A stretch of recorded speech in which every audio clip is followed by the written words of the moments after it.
and welcome to a special New Year's bonus edition of Archive Thrifting. So, to be blunt, I shot way too much footage for this year's Christmas thrifting episode, which came out 2 weeks ago. And I figured, it's still the holidays here. I figured I'm sure you'd rather see this instead of a Ben's junk this week, even though that should be total blasphemy to say something like that. And yeah, let's just do a little extra field trip, shall we? Maybe not quite as eventful, but are my thrifting episodes really ever all that eventful? It's really more about just kind of getting out and, being a smartass and stuff.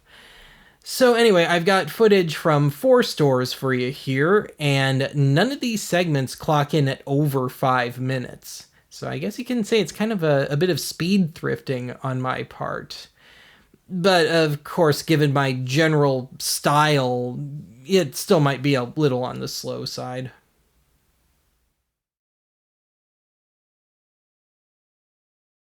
Let's kick things off at our old standby, Savers. And yes, this is the only location around here. That's why I'm always at this one.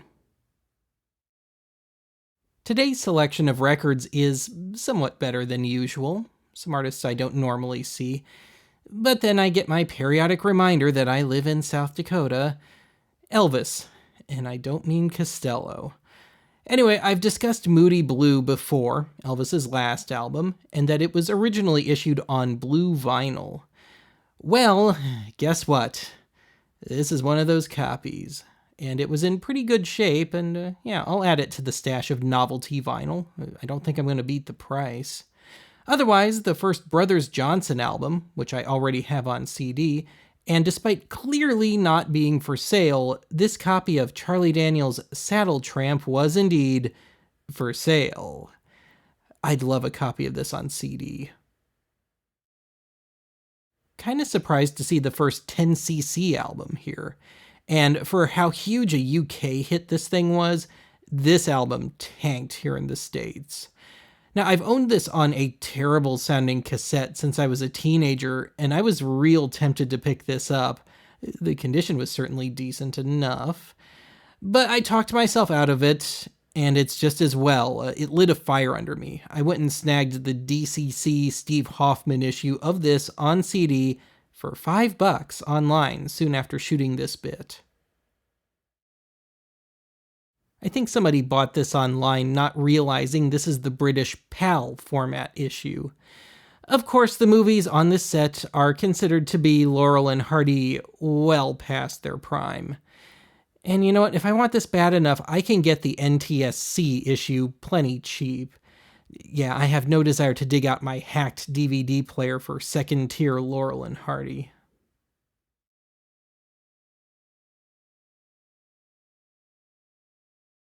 Even after 500-odd grand total videos, I think there are some out there that would still contend that I need this book.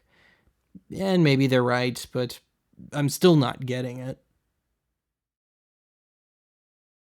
Otherwise, no, these are not the same ham radio study guides that sit behind me on the bookshelf.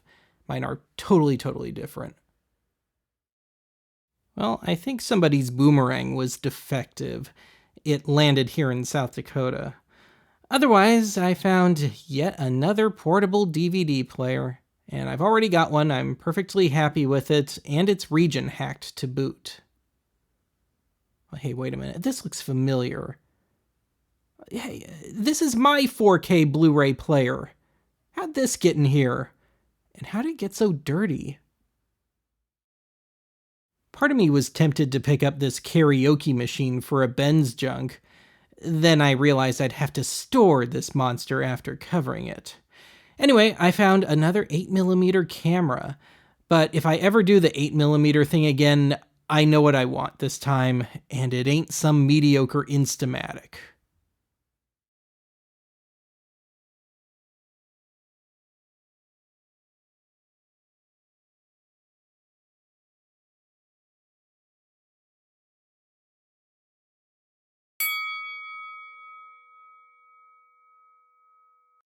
Okay, better do this before the wind rips it out of my hand. The very modest final haul from this store consists of an original copy of Elvis Presley's final album, Moody Blue, on blue vinyl.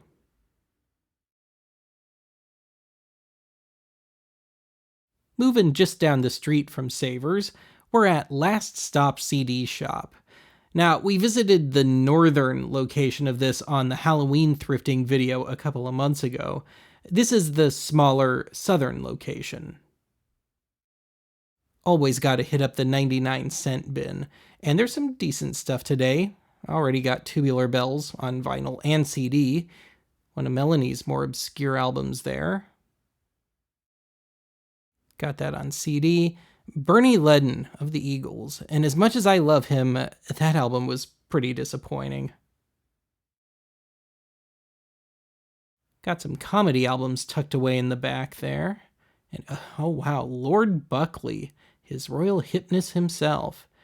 I have never seen any of his stuff on vinyl in the wild before, and it was in terrific shape. Yes, I picked it up.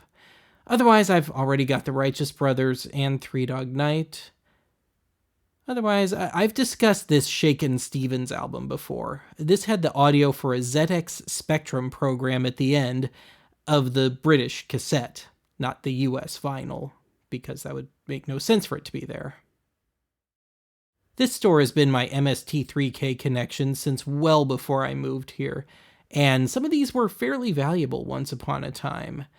Yeah, I got most of my original Rhino issues here. Otherwise, I'm still looking for a copy of the original issue of Volume 10, and not 10.2.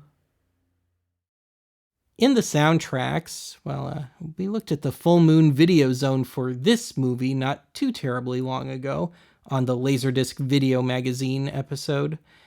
I still think this movie is best served with the help of riff tracks, though. But yeah, I can't say I've ever seen any of these Moonstone albums in the wild before. Otherwise, the hunt continues for a legal copy of the Better Off Dead soundtrack. Well, Sixto Rodriguez passed away not too long ago, and I streamed this album after he died, and, well, I wasn't all that impressed. It kind of seems like his critical reappraisal was more political than anything else. But having said that, if it's still here at the next half-price day, yeah, I might get it. Anyway, I can't say I've ever seen anything from Exit in the wild before. Exit being the second most famous Native American rock band behind Redbone. And their stuff tends to have a little more of a folk rock, country rock bent to it, though. And don't let that 1989 date stamp on the back there fool you. This really is their debut from the early 70s, just obviously a reissue thereof.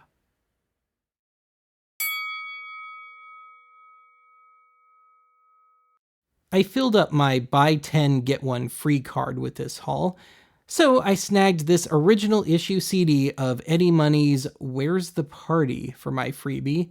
I've had the pretty compressed remaster since it came out. Otherwise, I picked up the Exit album and that LP of Lord Buckley blowing his mind, and mine too.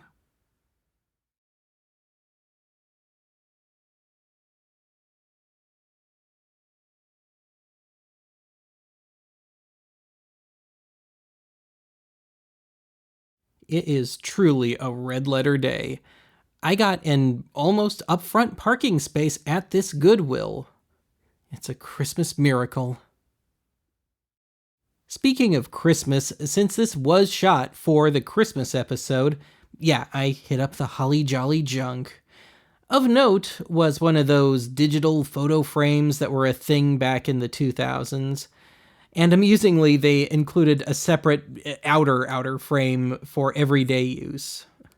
How thoughtful. I can see my 144p pics all year round. Otherwise, I think Blitzen is, well, blitzed. And, well, the Halloween hangover was still going on when I shot this. Yeah, the Yuletide pickings were pretty awful at this store. So this is a cheap Chinese-made roulette game, as in low-level Russian roulette. Just in this case, the winner, if you will, gets mildly electrocuted. And when I turn back to the back of the box, you'll see a nice in-depth battery explain. No, of course, I am not getting that.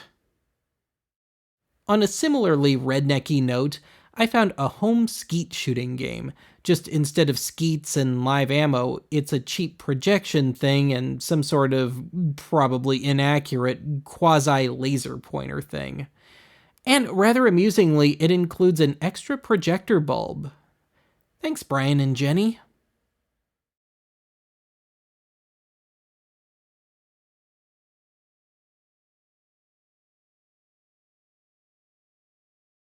As always, gotta hit up the CDs. And what's that doing in my way? Anyway, at the top of the stack is a copy of Robert Palmer's Secrets album. The one with I Got a Bad Case of Lovin' You. So the Robert Palmer remasters are all just dreadful. His greatest hits has a crappy remix of the hit on it. And this early 90s disc was in mint condition. So yeah, I'm grabbing it. And otherwise, there is some decent stuff today, including this still-sealed copy of Elvis Presley's Second to None compilation. I actually own very little Elvis on CD, so yeah, for the price and condition, sure. Otherwise, we got a ripoff alert. This is one of those European sets where the songs have already fallen into the public domain in a few places overseas, so some cheapy company just slaps bad needle drops on a CD and sells it. I only get these when the material is otherwise completely unavailable. Otherwise, here's an odd VHS set, a collection of stray episodes of TV shows that got their start on the radio. Why does this exist?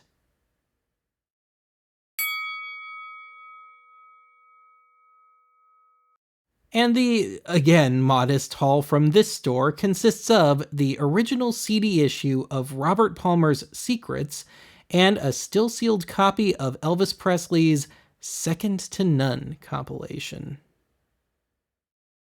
We'd just gotten the rather underwhelming first snow of the season when I shot this. Anyway, on to today's final store, another Goodwill, which I don't hit up too often anymore. I just don't find much here. And hey, get out of my shot! This was kind of depressing. Lots of stockings and half pairs of shoes and ice skates, because they've been having a theft problem lately. Alas, not a joke. I was ready to do my patriotic duty by destroying this copy of Mariah Carey's Christmas album, but it looks like somebody beat me to it. Bless you, whoever you are. Otherwise, underneath that, in the DVDs, I found a very fancy-looking promo DVD for some sort of lodge. Something tells me you can go pheasant hunting in your pajamas here. And how the pheasants get there, I don't want to know. But yeah, this looks like it's more about hanging out at the bar and getting away from your nagging wife for a few days than it is about, going hunting. And yes, that is a booger on the sleeve. No, it's not mine. They just wheeled out 2 shopping carts full of electronics. Now, believe it or not, I have never owned a sound bar for my TV, and it just so happens my big TV is an LG, as is that soundbar. But especially given how filthy this thing is, yeah, I wasn't going to spend $25 on an experiment to see if I liked having a soundbar. For $5, yeah, but not 25. Well, I can honestly say I have never seen a hard disk recorder, i.e. personal DVR, in the wild before. Not only that, this has a hard disk and DVD recorder. The hard disk side of things has a 160 gigabyte capacity, it has HDMI upscaling, and some other goodies. These things usually go for at least $100 on Fleabay. It's $15 for this one, and yeah, let's test it out. Now, unfortunately, there were no TVs or cables around, so the best I could do was find a good condition, just ultra common DVD, pop it in, and see if I could put the machine through some of its paces. And I did just that. I popped in a disc, and I let the thing load, Or, LOD, as it says. Yeah, it took a moment, but everything did come to life. Now, having said that, I was also able to stop and retrieve the disc with no problems. And yeah, it seems like a reasonably low risk gamble to pick this up. And not only that, if the hard disk still works, maybe there's some leftover period recordings on this thing. Yeah, I'm getting this.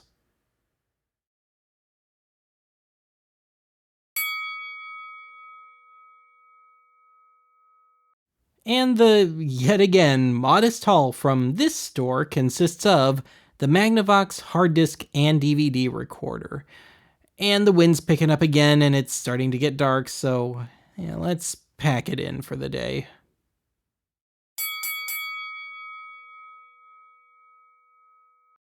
And the final haul for this episode consists of 2 LPs from Elvis Presley on blue vinyl and Lord Buckley.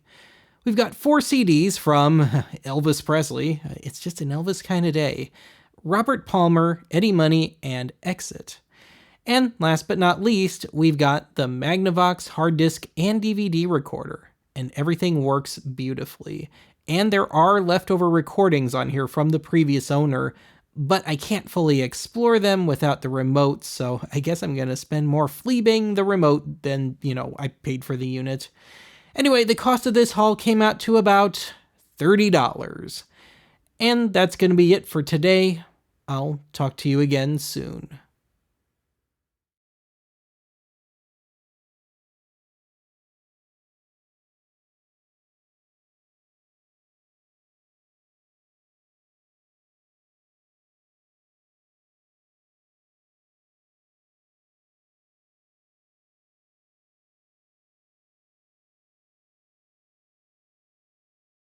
Hi, can I help you?